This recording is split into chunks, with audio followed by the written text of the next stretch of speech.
I'm going to talk about the instructional strategies I would use to teach the History and Social Studies Standard 8.10.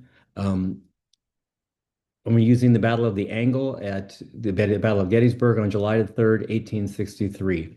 And the first step what I'm going to be taking is some direct instruction where I'm going to go through and I'm going to lay out for them the facts, the who, the what, the where, the when, the why, and the how of the Battle of Gettysburg leading up to that morning when the combat's going to break out. And as I'm going through that, we're going to be going over lots of details where we're going to talk about who the generals are, who are in charge, what is the state of mind, what's the state of each army at that point after 2 days of a pretty vicious combat.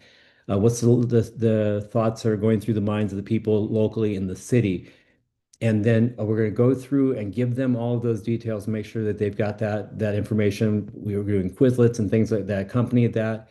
Then we're going to go into a stage with the student-centered inquiry where they're going to be given a project where they are going to be they're going to have to choose a specific aspect of that battle that they're going to teach their fellow students about.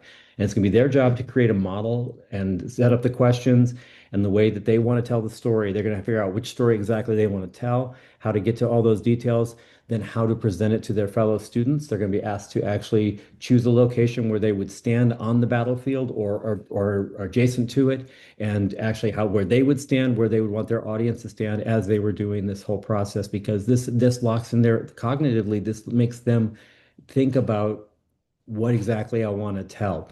They are taught very from the beginning. There's a behavioral step in this where we are very much like every time we encounter a new topic, we're asking those questions of who, what, where, when, why, and how. It's every single time it has become almost Pavlovian at that point. Um, Ultimately, in this situation, you can do this online, but if you really want the complete concept attainment, you go to the battlefield, you stand them there, and you walk them around. That there's no way at that point a child cannot or can completely disengage, especially if they're about to present this and they want to get a lay of the land.